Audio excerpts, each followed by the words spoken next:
जरा सोचिए, हिमालय की शांत वादियों में सुबह का वक्त, एक गुरुकुल। वहां आचार्य आत्रेय पुनर्वसु बैठे हैं और उनके सामने है उनके एक बहुत ही जिज्ञासु शिष्य अग्निवेश। हाँ, और वहीं से वो ज्ञान की अद्भुत परंपरा शुरू होती थी। गुरु शिष्य परंपरा, सवाल जवाब, तर्क वितर्क, ज्ञान ऐसे ही आगे बढ़ता था। बिल्कुल। और इसी माहौल से निकल कर आया है हमारा आज का विषय, कर्म। अब कर्म सुनते ही हमारे दिमाग में आता है काम, कोई एक्शन। जी, पर आयुर्वेद और वैशेषिक दर्शन में कर्म सिर्फ इतना नहीं है।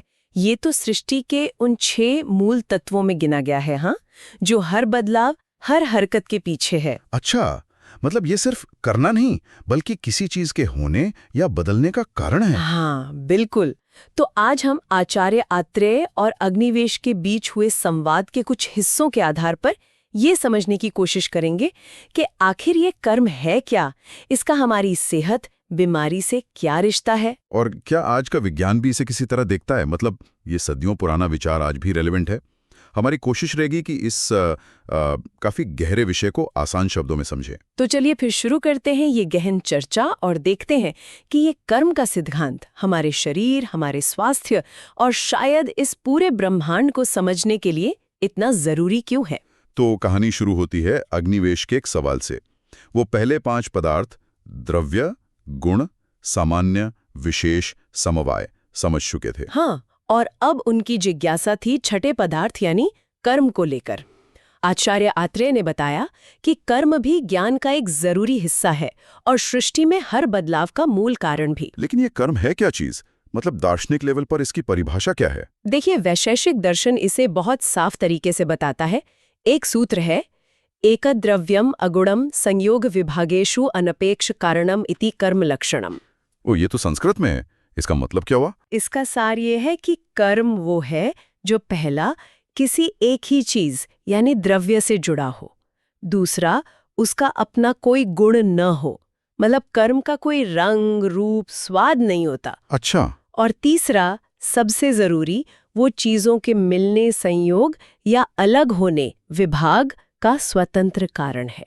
मतलब उसे किसी और की मदद नहीं चाहिए ये करने के लिए, वो खुद ही कारण है। तो ये गुण यानी क्वालिटीज से अलग है? बिल्कुल अलग। गुण तो स्थायी होता है, जैसे सेब का लाल रंग, पर कर्म क्षण भर के लिए होता है, आता है, अपना काम करता है, चीजों को जोड़ता या अलग करता है और खत्म हो जाता है। हाँ, ये तो कुछ वैसा लगा जैसे मॉडर्न फिजिक्स में इम्पल्स होता है, एक क्षणिक धक्का जो स्थिति बदल देता है पर खुद टिका नहीं रहता। सही कहा आपने। और यहीं पर समवाय का कॉन्सेप्ट आता है। समवाय यानी ऐसा कनेक्शन जिसे आप तोड़ नहीं सकते, अविभाज्य। अविभाज्य कैसे? वैशेषिक दर्शन मानता है कि कोई भी वस्तु, द्रव्य, उसकी क्वालिटी, गुण और उसमें होने वाली क्रिया, कर्म, ये तीनों हमेशा साथ रहते हैं समवाय संबंध में। आप इन्हें अलग नहीं कर सकते। जैसे पानी और उसके गीलेपन को अलग नहीं कर सकते। हाँ, या आग और उसकी गर्मी को। वैसे ही किसी पदार्थ से उसके गुण और उसमें हो सकने वाले कर्म को अलग नहीं देखा जा सकता। यही संबंध चीजों के अस्तित्व और उनके बदलाव का आधार है। ये तो हुई कर्म की गहरी फिलॉसफिकल बात, लेकिन ये सब हमारे हेल्थ के लिए आयुर्वेद में कैसे महत्वपूर्ण है? आचार्य आत्रेय ने इसे आयुर्वेद के 3 स्तंभों त्रिसूत्र से जोड़ा है, हेतु, लिंग और औषध। ये कैसे जुड़ता है? यहीं पर ये दर्शन एकदम प्रैक्टिकल हो जाता है। देखिए, आयुर्वेद का पहला सूत्र है हेतु, यानी रोग का कारण। हाँ, कारण? आयुर्वेद मानता है कि जब हम गलत कर्म करते हैं, जैसे मान लीजिए गलत खाना खाना, देर रात तक जागना या जानते हुए भी सेहत के लिए नुकसानदायक काम करना, जिसे शायद प्रज्ञापराध कहते हैं, बुद्धि का अपराध। बिल्कुल। तो ये जो हमारे अनुचित कर्म है, ये शरीर के जो मूल तत्व हैं, वात, पित्त, कफ, जिन्हें दोष कहते हैं, उनको बिगाड़ देते हैं। और यही बिगड़े हुए दोष फिर बीमारी पैदा करते हैं। तो यहाँ क्या हुआ? हमारा कर्म ही बीमारी का कारण बन गया। अच्छा, तो अगर मैं रोज देर रात तक जागूं और फिर दिन भर थका रहूं, तो आयुर्वेद कहेगा कि मेरा देर तक जागने का कर्म ही मेरे इस थकान वाले लक्षण का हेतु या कारण है। हाँ, पर वो इसे दोषों के बिगड़ने से जोड़ेगा। आपका ये कर्म मतलब देर तक जागना शायद वात दोष को बढ़ा देगा और फिर वो बढ़ा हुआ वात दोष शरीर में थकान, दर्द या भारीपन जैसे लक्षण पैदा करेगा। इन लक्षणों को कहते हैं लिंग। तो कर्म हुआ कारण हेतु और लक्षण हुए लिंग। जी, और असल में रोग के लक्षण भी बिगड़े हुए दोषों की असामान्य क्रिया या कर्म ही है। जैसे वात दोष अगर बिगड़ जाए तो उसकी गति अनियमित हो जाती है, जिससे दर्द या कंपन जैसे लक्षण दिखते हैं। वात दोष तो शरीर में हर तरह की मूवमेंट को कंट्रोल करता है, सांस लेना, पाचन, मल त्याग, यहाँ तक कि हमारा उत्साह भी। इसे तो कर्म का चलता फिरता रूप ही माना जाता है। समझ गया। हेतु हो गया, लिंग हो गया। अब तीसरा सूत्र, औषध यानी इलाज, उसमें कर्म कहाँ है? इलाज की जितनी भी प्रक्रियाएं हैं आयुर्वेद में, चाहे वो दवा खिलाना हो, कोई लेप लगाना हो, मालिश करना हो, सर्जरी हो या पंचकर्म की जो शुद्धिकरण क्रियाएं हैं, हाँ, पंचकर्म, ये सब अपने आप में सही कर्म है। इनका लक्ष्य क्या होता है? शरीर के धातु यानी टिश्यूज में जो असंतुलन आ गया है उसे ठीक करके वापस बैलेंस में लाना। उस बैलेंस को कहते हैं धातु साम्यता। धातु साम्यता मतलब परफेक्ट हेल्थ की स्टेट। बिल्कुल। तो देखिए, कर्म बीमारी का कारण भी है, उसका लक्षण भी है और सही कर्म ही उसका इलाज भी है। वो कर्म को और गहराई से समझने के लिए 5 तरह का बताता है। कोई श्लोक था शायद। हाँ, वैशेषिक दर्शन कर्म को 5 मूल प्रकारों में बांटता है। सूत्र है उत्क्षेपणम, अपक्षेपणम, आकुंचनम, प्रसारणम, गमनम इति पंचकर्माणि। उत्क्षेपण, अपक्षेपण, आकुंचन, प्रसारण, गमन। जी, इनका मतलब क्या है? ऊपर जाना, नीचे आना। हाँ, बिल्कुल। देखिए, उत्क्षेपण ऊपर की ओर गति, जैसे हम नसें लेते हैं तो दवा सिर की ओर जाती है, ये उत्क्षेपण है। या घाव भरते समय नए टिश्यू ऊपर आते हैं। अपक्षेपण नीचे की ओर गति, जैसे विरेचन या बस्ती कर्म में दोष शरीर से नीचे की ओर बाहर निकलते हैं। आकुंचन सिकुड़ना या सिमटना, जैसे हम हाथ पैर मोड़ते हैं या मांसपेशियां सिकुड़ती हैं। प्रसारण फैलना या विस्तार, जैसे तेल मालिश करते हैं तो तेल त्वचा में फैलता है या हम अंगों को सीधा करते हैं, फैलाते हैं। गमन कोई भी सामान्य गति जो सीधी रेखा में हो या जिसका कोई विशेष नाम न हो, जैसे नसों में खून का बहना या हमारा चलना फिरना। तो क्या शरीर की सारी जटिल क्रियाएं इन्हीं 5 मूल गतियों का कॉम्बिनेशन है? ये थोड़ा ज्यादा सिंपल नहीं लगता? सवाल तो सही है। पहली नजर में लगता है कि ये बहुत बेसिक वर्गीकरण है, लेकिन वैशेषिक दर्शन का मानना था कि दुनिया की हर फिजिकल मूवमेंट इन्हीं 5 मूल गतियों से मिलकर बनी है। जैसे अलग अलग रंग मिलकर लाखों शेड बनाते हैं, वैसे ही ये 5 कर्म मिलकर शरीर की अनगिनत क्रियाएं बनाते हैं। अच्छा, ये बात हुई, लेकिन फिर वही अग्निवेश वाला सवाल मन में आता है। अगर कर्म सिर्फ मूवमेंट है, गति है, तो फिर पंचकर्म जैसी जो जटिल चिकित्सा प्रक्रियाएं हैं, उनमें इसका इतना जोर क्यों है? सिर्फ गति को समझने से इलाज में कैसे मदद मिलती है? बहुत अच्छा सवाल उठाया आपने। देखिए, कर्म का ज्ञान सिर्फ ये जानने के लिए नहीं है कि गति क्या होती है, बल्कि ये समझने के लिए है कि शरीर में कौन सी वाली गति बिगड़ गई है। ये डायग्नोसिस का आधार बनता है। ओह, मतलब डॉक्टर ये देखता है कि कौन सी मूवमेंट ठीक से नहीं हो रही। बिल्कुल। वैद्य देखता है कि क्या कोई जरूरी गति रुक गई है या बहुत धीमी हो गई है या कहीं गलत दिशा में तो नहीं हो रही। जैसे हमने पहले बात की थी, हमारे गलत कर्म दोषों को बिगाड़ते हैं और फिर वो बिगड़े हुए दोष शरीर में गलत या असामान्य क्रियाएं मतलब असामान्य कर्म शुरू कर देते हैं। तो कर्म का ज्ञान उस बिगड़ी हुई गति को पहचानने और फिर उसे ठीक करने का रास्ता दिखाता है। एकदम सही। इससे वैद्य को ये समझने में मदद मिलती है कि धातु यानी टिश्यूज की हालत क्या है और उन्हें वापस नेचुरल बैलेंस धातु साम्यता में कैसे लाया जाए। एक उदाहरण लीजिए। मान लीजिए आंतों में नीचे की ओर धकेलने वाली गति यानी अपक्षेपण कर्म ठीक से नहीं हो रहा, तो कब्ज हो जाएगा। हाँ, तो यहाँ गति की कमी ही रोग का रूप है। अब इलाज का लक्ष्य क्या होगा? उस अपक्षेपण कर्म को फिर से ठीक करना। और पंचकर्म में इन 5 कर्मों का इस्तेमाल कैसे होता है? जैसे कोई एक प्रक्रिया लें, बस्ती। पंचकर्म की प्रक्रियाएं तो इन 5 कर्मों के तालमेल का बेहतरीन उदाहरण है। जैसे आपने बस्ती मेडिकेटेड एनिमा का नाम लिया, उसमें अक्सर 5 कर्म एक क्रम में इस्तेमाल होते हैं। पांचों के पांचों? कैसे? हाँ। पहले दवा शरीर में जाती है, ये हुआ गमन। फिर वो आंतों में ऊपर की ओर चढ़ती है, उत्क्षेपण। वहां पहुंचकर फैलती है, प्रसारण। फिर दवा के असर से आंतों की दीवारें और दोष सिकुड़ते हैं या इकट्ठा होते हैं, आकुंचन। और आखिर में वो सारे दोष दवा के साथ शरीर से बाहर निकल जाते हैं, अपक्षेपण। अरे वाह, मतलब एक ही प्रक्रिया में गतियों का पूरा साइकिल चल रहा है। जी हाँ। इसी तरह नस्य जो है, जिसमें नाक में दवा डालते हैं, उसमें मुख्य रूप से उत्क्षेपण कर्म होता है। दवा ऊपर सिर और साइनस की तरफ जाती है। और जो पंचकर्म से पहले की तैयारी होती है, जैसे तेल मालिश? हाँ, पूर्व कर्म जैसे स्नेहन, तेल मालिश, उसमें तेल त्वचा पर प्रसारण कर्म से फैलता है। स्वेदन, स्टीम देना भी गर्मी से टिश्यूज में फैलाव प्रसारण लाता है और रुके हुए दोषों की गति गमन बढ़ाता है।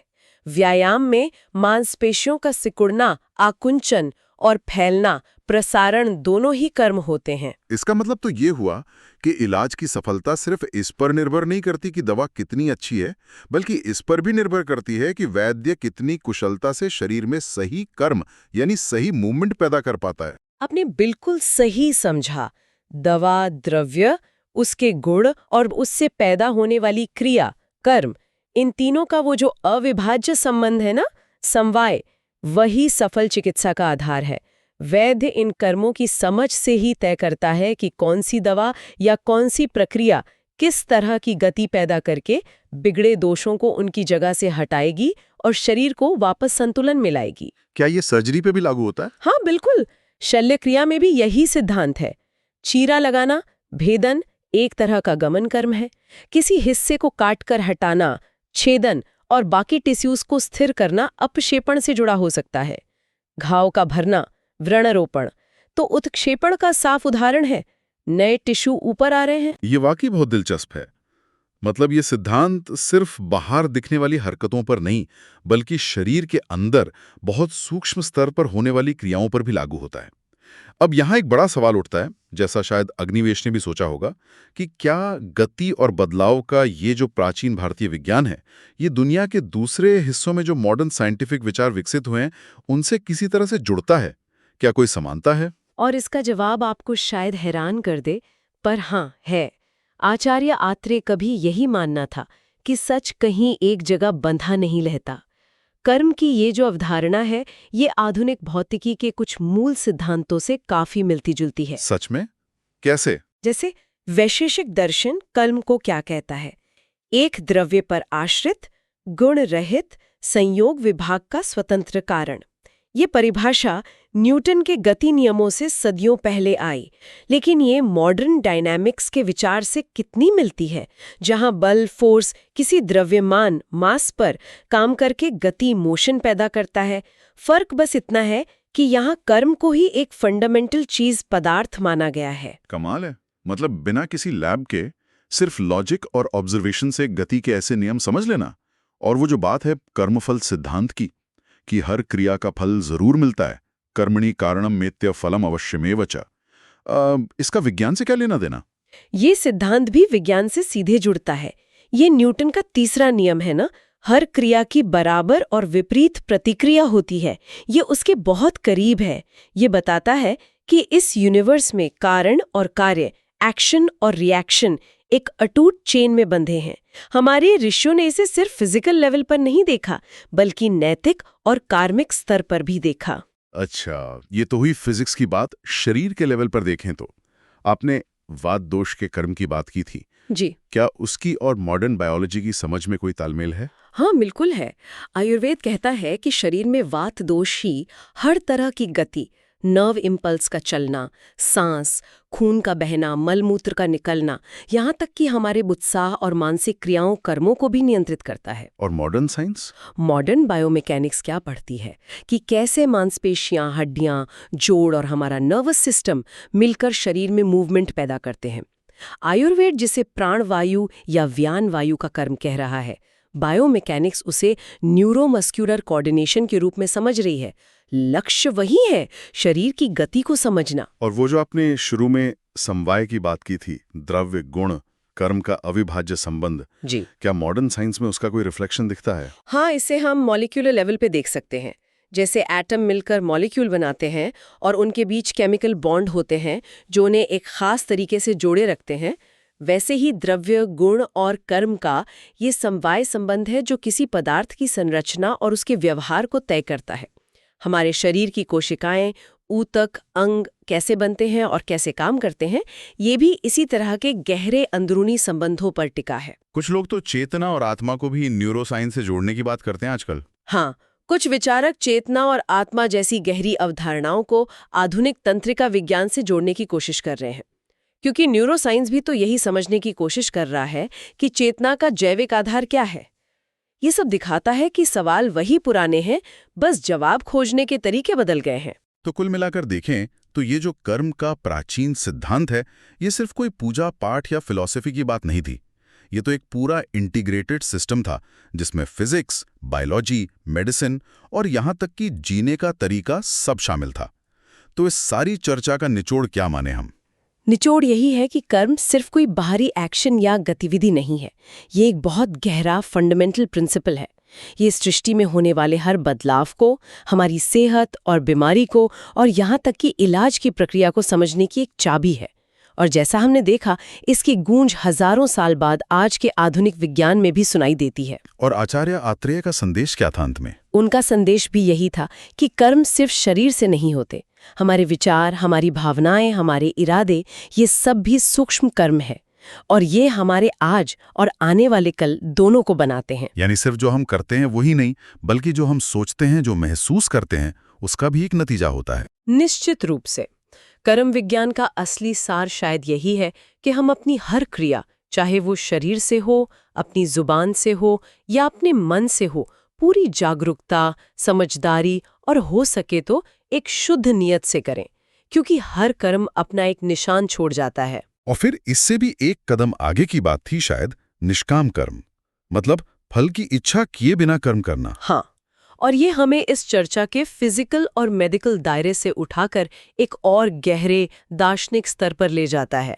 जब हम शरीर और ब्रह्मांड में कर्म यानी क्रिया के इस पूरे नेटवर्क को, इस ताने बाने को समझ लेते हैं, तो फिर ये विचार कि हम कर्म तो करें लेकिन उसके फल से, उसके नतीजे से खुद को न बांधें, बिना किसी स्वार्थ के करें, ये हमारे जीने के तरीके को, हमारे मन की शांति को और शायद आत्मज्ञान की तलाश को कैसे प्रभावित कर सकता है। ये एक ऐसा सवाल है जिस पर शायद हम सबको अपने अपने तरीके से सोचने की जरूरत है।